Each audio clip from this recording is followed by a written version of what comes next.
ओम श्री गुरु सत्ताय नमः। सभी को प्रणाम। गायत्री साधना से श्रीद्धि, समृद्धि और सफलता की प्राप्ति होती है। परम पूज्य गुरुदेव अपनी पुस्तक गायत्री महाविज्ञान में बताते हैं, गायत्री त्रिगुणात्मक है।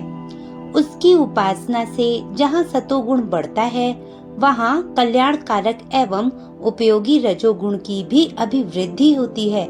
रजोगुणी आत्मबल बढ़ने से मनुष्य की गुप्त शक्तियां जागृत होती हैं, जो सांसारिक जीवन के संघर्ष में अनुकूल प्रतिक्रिया उत्पन्न करती हैं। उत्साह, साहस, स्फूर्ति, निरालस्यता, आशा, दूरदर्शिता, तीव्र बुद्धि, अवसर की पहचान, वाणी में माधुर्य, व्यक्तित्व में आकर्षण, स्वभाव में मिलनसारी जैसी अनेक छोटी बड़ी विशेषताएं उन्नत तथा विकसित होती हैं, जिसके कारण श्रीन तत्व का उपासक भीतर ही भीतर एक नए ढांचे में ढलता रहता है।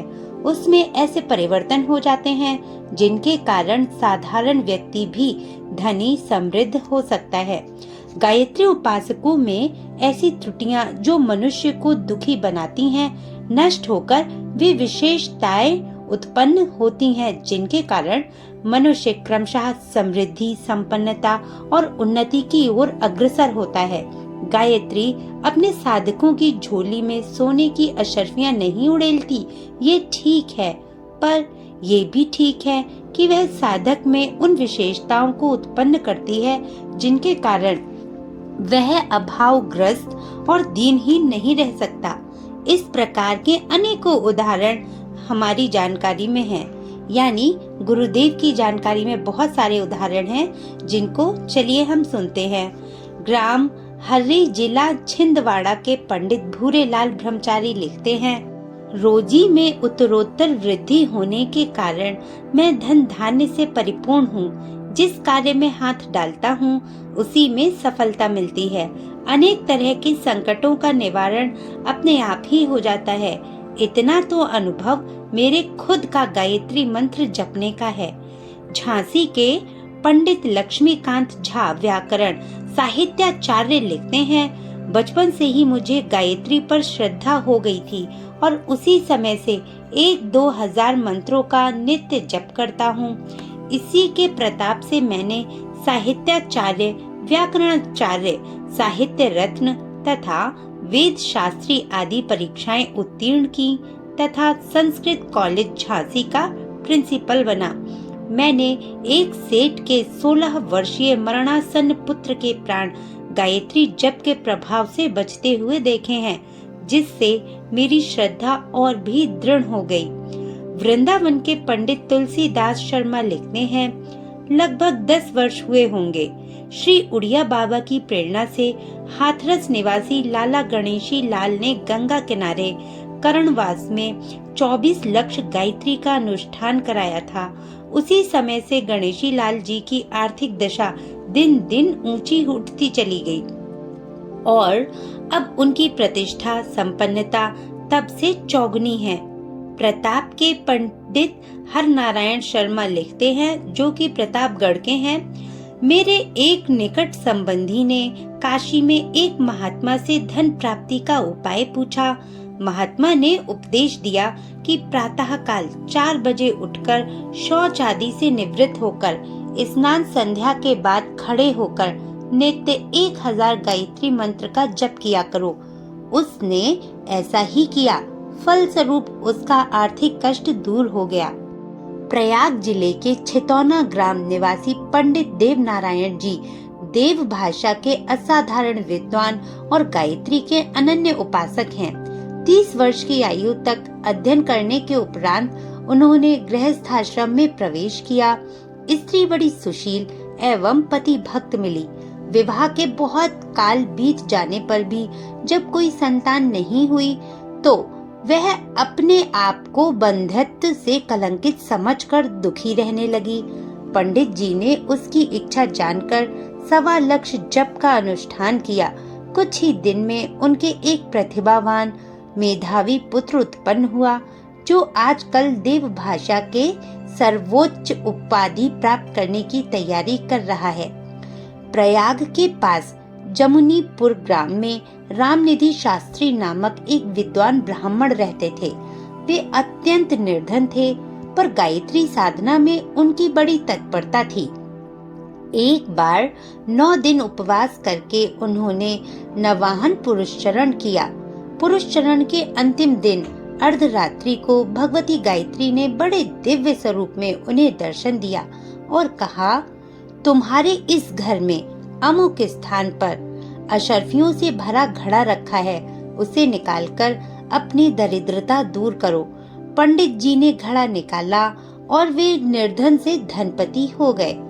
इंदौर निवासी पंडित रक्षपाल जी ने बताया कि एक व्यक्ति अपनी पत्नी के साथ लड़ाई झगड़ा करता रहता था। थोड़े दिन तक गायत्री मंत्र से अभिमंत्रित जल पीने से उसका स्वभाव बदल गया और उन स्त्री पुरुष दोनों में उत्तरोत्तर स्नेह बढ़ता चला गया। बड़ौदा के वकील रामचंद्र कालीशंकर पाठक आरंभ में 10 रुपए मासिक की एक छोटी सी नौकरी करते थे। उस समय उन्होंने एक गायत्री पुरुषचरण किया। तब तक उनकी रुचि विद्याध्ययन में लगी और धीरे धीरे प्रसिद्ध कानूनदा हो गए। उनकी मासिक आय करीब 500 रुपए तक है। उस समय जबकि ये बात थी। महुआ काठियावाड़ा के रणछोड़ लाल भाई का कथन है कि एक मनुष्य का लड़का मैट्रिक में 2 बार फेल हो चुका था। अंत में उसने दुखी होकर गायत्री का जप कराया। उस वर्ष उसका लड़का अच्छे नंबरों से पास हुआ। गुजरात के मधुसूदन स्वामी का नाम संन्यास लेने से पहले मायाशंकर दयाशंकर पांड्या था। वे सिद्धपुर में रहते थे। आरंभ में वे 24 मासिक के नौकर थे, 24 रुपए मासिक के।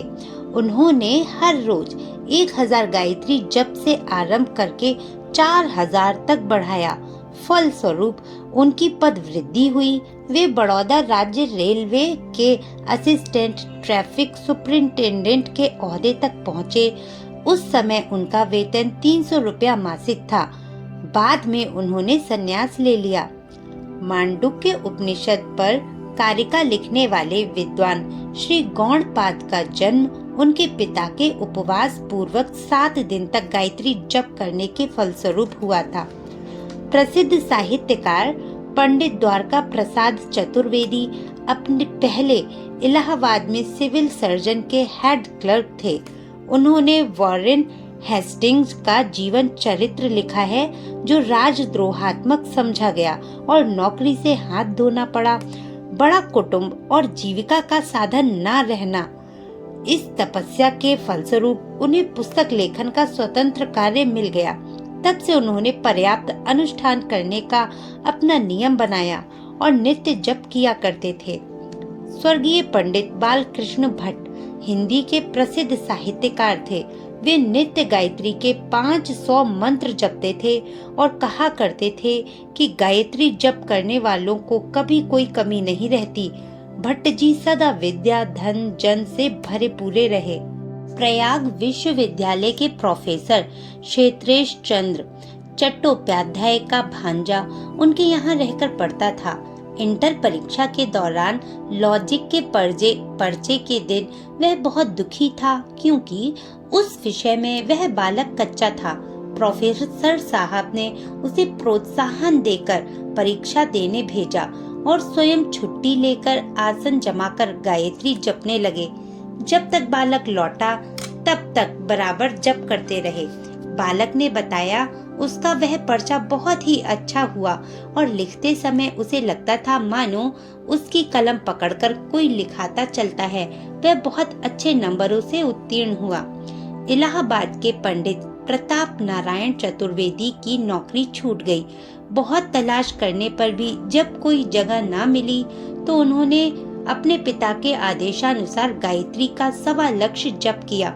समाप्त होने पर उसी पायनियर प्रेस में पहली नौकरी की अपेक्षा 2.5 गुने वेतन की जगह मिल गई, जहां की पहले उन्हें कितनी ही बार मना कर दिया गया था।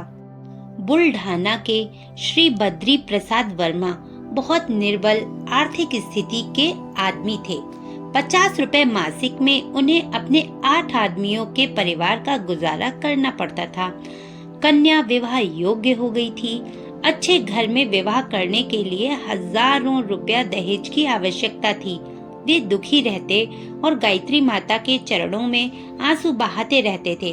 अचानक ऐसा संयोग हुआ कि एक डिप्टी कलेक्टर के लड़के की बारात कन्या पक्ष वालों से झगड़कर बिना विवाह वापस लौट रही थी। डिप्टी साहब वर्मा जी को जानते थे। रास्ते में उनका गांव पड़ता था। उन्होंने वर्मा जी के पास प्रस्ताव भेजा कि अपनी कन्या का विवाह आज ही हमारे लड़के से कर दें। वर्मा जी राजी हो गए। MA पास लड़का जो नहर विभाग में 600 रुपए मासिक का इंजीनियर था, उससे उनकी कन्या की शादी कुल 150 रुपए में हो गई।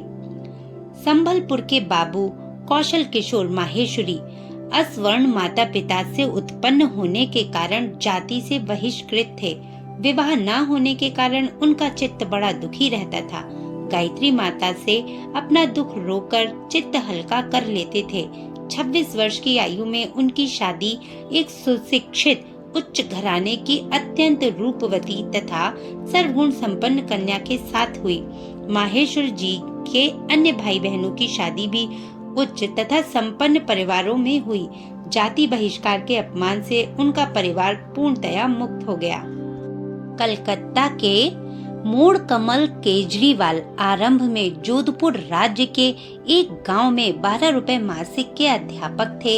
एक छोटी सी पुस्तक से आकर्षित होकर उन्होंने गायत्री जपने का नित्य नियम बनाया।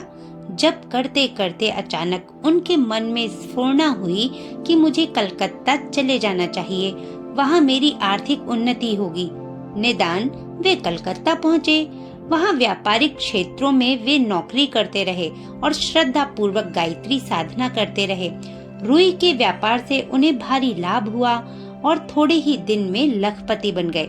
तो ये थे कुछ लोगों के अनुभव जिन्होंने गायत्री को जपा, अपने जीवन और व्यवहार में लेकर आए और अपने जीवन को सफल, समृद्ध एवं सुखी बनाया। आपको ये वीडियो कैसा लगा जरूर बताइए और हमारे चैनल को सब्सक्राइब कर लीजिए, वीडियो को लाइक और शेयर कर लीजिए ताकि ये पुण्य आप दूसरों को भी बांट सकें। इतना नहीं तो कम से कम वीडियो को शेयर करके दूसरों तक इसका लाभ पहुंचा सकें। धन्यवाद। आज के लिए इतना ही। ओम शांति। आपका दिन शुभ हो।